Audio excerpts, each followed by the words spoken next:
Hello guys, welcome back to my channel. তো চলো একটা রেসিপি তোমাদের শর্টসের মাধ্যমে শেয়ার করেছিলাম, ফুল রেসিপিটা দেখে নাও। তো এটার নাম হচ্ছে সনাতনীদের ইমোশন, মানে গ্লুটেনের তরকারি। তো তার জন্য ময়দাটা আমি ভালো করে স্মুথ করে মেখে নিয়েছি। তো রান্নাটা করার জন্য না আমাদের গোটা গরম মশলা লাগবে, তেজপাতা, এলাচ, শুকনো লঙ্কা, গোটা জিরে, গোটা ধনে, জায়ফল, জয়িত্রী আর হচ্ছে তিল। তো এইগুলোকে আমরা ফার্স্টে ড্রাই রোস্ট করব।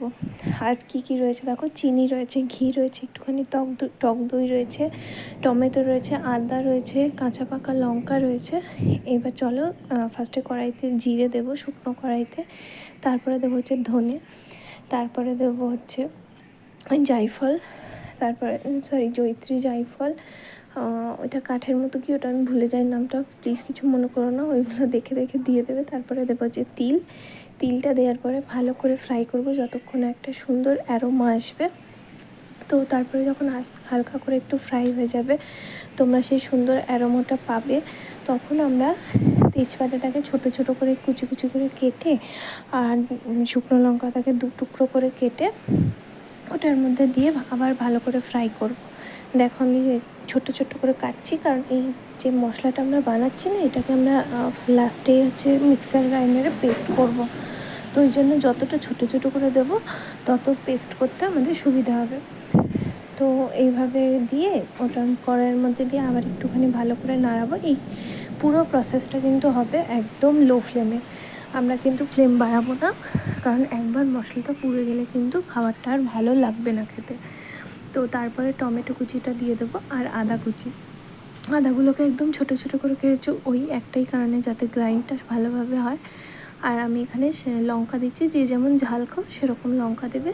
দিয়ে আবার একটু ভালোভাবে কষাবো যতক্ষণ একটু টমেটোটা সফট হয়ে যাবে। যখনই দেখবে টমেটোটা সফট হয়ে গেছে, হালকা হালকা মানে সফটে একটুখানি নুন দিলাম, দেখলাম না যাতে টমেটোটা মজে। এটা আমার মা বলেছে টমেটো দেওয়ার পরে নাকি নুন দিতে হয়। তো পুরোটাই তো মার কাছ থেকেই শেখা, ওই জন্য মায়ের টিপসই ফলো করা। দেখো একটু লেগে লেগে মতো যাচ্ছে এবার কড়াইতে। এই পর্যায়ে যখন আসবে তখন আমরা আর একটু নুন দেবো, কী বলে, জল দেবো। তো জল দেওয়ার পরে না একটু ভালো করে ফুটতে দেবো, যাতে পুরোটা সেদ্ধ হয়ে যায়। একদম লো করে দেবে গ্যাসের ফ্লেমটা, করে দিয়ে একদম অনেকক্ষণ ধরে, যতক্ষণ না জলটা শুকাবে ততক্ষণ ধরে আমরা ওটাকে সিদ্ধ করবো। এবার আটাটা তোমরা ময়দাটা তোমরা একটা জলের মধ্যে ভালো করে মাখতে হবে যতক্ষণ না, এই জলটা দেখছো এখন কেমন ঘোলাটে, এটা আগে আরও ঘোলাটে ছিল। তো যখন ঘোলাটেটা পুরো একদম সাদা হয়ে যাবে, দেখো আমি এটা মানে 4 বারের প্রসেস, 4 বারে করছি। আমার টোটাল জলটা সাদা হতে 6 থেকে 7 বার লেগেছিলো। দেখো আবার আমি লাস্ট যখন আমি এটা ঠেসবো তখন দেখো জলটা পুরো একদম সাদা হয়ে গেছে, মানে তখন আর ময়দাটা বেরোচ্ছে না, জাস্ট ওটা ফ্যাটটাই রয়েছে। তো এইটা আমাদের রেডি হয়ে গেছে। এবার আমরা এটাকে ফ্রাই করব, কিন্তু তার আগে মশলাটা দেখবো, মশলাটা কষে গেছে ভালোভাবে, জলও দেখো একটুও নেই। এইবার আমরা মিক্সিতে দিয়ে পুরো পেস্ট করে নেবো একদম স্মুথ। তার আগে এবার চলো গ্রেভিটা বানানো যাক। গ্রেভিতে আমি একটু আলু দিয়েছি, কারণ বাঙালি তো আলু ছাড়া কোনো কিছুই চলে না, তোমরা জানো। তো ফার্স্টে সাদা তেলের মধ্যে একটুখানি ঘি দিয়েছি। ঘিটা যখন মেল্ট হয়ে গেছে তখন একটা কাঁচা লঙ্কা দিয়েছি, মানে পাকা লঙ্কা, রেড কালারের যে পাকা লঙ্কাগুলো। আমি তো ছুরি ইউজ করতেই ভুলে যাই, তাই জন্য খুন্তি দিয়েই যতটা পেরেছি থেতিয়ে ওর মধ্যে দিয়ে দিয়েছি। এবার যতক্ষণ ফ্লেমে মানে লঙ্কাটার অ্যারোমাটা না আসবে না, একটুখানি রাখবো যাতে সুন্দর একটা তেলটার মধ্যে দিয়ে মানে সুন্দর একটা গন্ধ আসে। তো এই ভালো করে নাড়াচ্ছিলাম যাতে কিছু মানে পুড়ে না যায়, লঙ্কাটা একদম লোতেই দেওয়া ছিল। তো তারপরে আলু কেটে রেখেছিল মা, সেইটা দিয়ে দিয়েছি ভাজার জন্য। এবার তোমরা আগেও ভেজে নিতে পারো, কিন্তু আমি একবারই কাজটা ছেড়ে দিয়েছি, কারণ আলু একবার ভাজবো, ওখানে একবার তেল, আবার তারপর এখানে মশলা করা, সেখানে একবার তেল, ওই জন্য একবারেই আমি ভেজে নিয়েছিলাম। তো আলুটা যখন একটু লাল লাল করে ভাজা হয়ে যাবে, প্লিজ কিছু মনে করো না, আমি কড়াইটা ধুতে ভুলে গেছিলাম, তাই জন্য একটু পুড়ে গেছে। আমি তো জানোই এরকম রান্নার ব্যাপারে প্রো না, সবে রান্না শিখছি মায়ের কাছ থেকে। তো একটু ভুল ত্রুটি হলে প্লিজ ক্ষমা করে দিও। তো তারপরে আলুটা যখন একটু লাল লাল করে ভাজা হয়ে গেছে, যে মশলাটা আমরা মানে সেদ্ধ করেছিলাম সেইটা মিক্সিতে পেস্ট করেছিলাম, বললাম না একটা স্মুথ পেস্ট করতে হবে, তো ওইটা করে এবার আলুটার মধ্যে দিয়ে দিয়েছি। এবার ভালো করে কষাতে হবে, আর কিচ্ছু না, খুব সিম্পল একটা রেসিপি।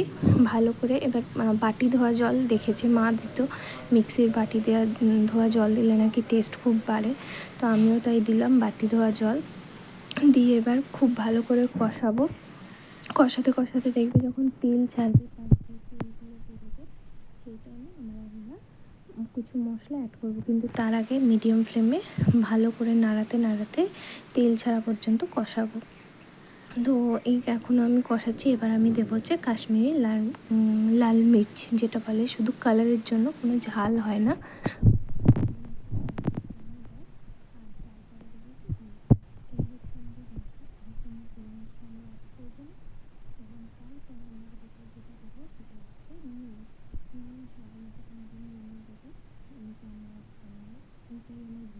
কোনোদিন বেশি হয়ে যায়, কোনোদিন কম হয়ে যায়, তো যাই হোক ঝালের সাথে ব্যালেন্স করার জন্য একটু চিনি, আর নিরামিষ মিষ্টি মিষ্টি খেতে হয়, সেই জন্য আমি একটু চিনি বেশি করে দিয়েছিলাম যাতে মিষ্টি মিষ্টি হবে। এবার ভালো করে কষাতে কষাতে যখন দেখো তেল ছাড়বে, এই দেখো একটু হালকা হালকা তেল ছাড়তে শুরু করে দিয়েছে, এই টাইমে আমরা একটু নাড়াবো। একটুখানি মশলাটা যখন একসাথে হয়ে যাবে, সেই টাইমে আমরা আর কিচ্ছু অ্যাড করার নেই, লাস্ট পর্যায়ে একদম, তখন আমরা দেব হচ্ছে দুধ। তো দুধটা আমি গরম করে রেখেছিলাম, রেখে আমি ঠান্ডা হতে দিয়েছিলাম, নাহলে তো ফেটে যাবে, তো এই কারণে আমি দুধটা এবার দেব। এই দেখো আমি দুধ দিলাম, দুধই কিন্তু দিতে হবে, কারণ দুধেই হচ্ছে টেস্টটা আসে। তোমরা জল দিলে কিন্তু এই সেম টেস্টটা পাবে না, যে ক্রিমি টেক্সচারটা দরকার সেটা কিন্তু পাবে না। তো চলো এবার গ্লুটেনটা ভেজে নিই। গ্লুটেন যেটা বেরিয়েছিল ওর থেকে ছোট্ট ছোট্ট, আমি ভিডিওটা নিতে ভুলে গেছি, ওর থেকে ছোট্ট ছোট্ট করে ওই যে আমরা যেমন ময়দা মাখি না, ময়দা বেলার সময় যেমন নিই, তার থেকেও ছোট্ট ছোট্ট একদম বল মতো করে ওটাকে একদম ছাকা তেলে ভেজে নিতে হবে। এটা আমার মা ভাজছিল, আমি মাকে বলেছিলাম একটা একটা করে ছাড়তে, কিন্তু মা যেহেতু সব বলগুলো একসাথে ছেড়ে দিয়েছে, ওই জন্য একসাথে হয়ে গেছে। তোমাদের দেখাবো, একটা একটা করে ছাড়লে দেখবে এরকম লাগবে না। তো ভালো করে এপাশ ওপাশ মানে ভেজে নিতে হবে যতক্ষণ না লাল লাল হচ্ছে। দেখো লাল লাল মতো হতে শুরু করেছে অলরেডি, কিন্তু লো ফ্লেমে অবশ্যই ভাজবে, নাহলে কিন্তু পুড়ে যাওয়ার সম্ভাবনা থাকতে পারে। একদম ছোট ছোট্ট যেমন ফুচকার বল হয় না, সেরকম বল আকারে নিয়ে এ করবে। দেখো পরের বার যখন একটা একটা করে ছেড়েছিল তখন কিন্তু আর লেগে যায়নি সাথে। তো এরকমভাবে ভেজে নিয়ে এই দেখো একটা একটা করে ছাড়ছে, লাগছে না, তারপরে ঝোলের মধ্যে দিয়ে মিনিমাম 10 থেকে 15 মিনিট ফুটিয়ে নিলেই একদম লো ফ্লেমে যখন তেলটা উপরে চলে আসবে, আমাদের রেডি হয়ে যাবে গ্লুটেনের তরকারি। আর দেখো আমি না ইউটিউব সবে শুরু করেছি, তো ভয়েস ওভার দিতে একটু তো অসুবিধা হবে, এটাই স্বাভাবিক। এখনও ওই রকমভাবে মানে হয়নি, হতে পারিনি, তো আস্তে আস্তে ঠিকই হবে। তো কেমন লাগলো জানিও। আমার আরেকটা নতুন ইমেল ভালো লাগলে একটা সাবস্ক্রাইব করে দিও, লাইক করে দিও। থ্যাংক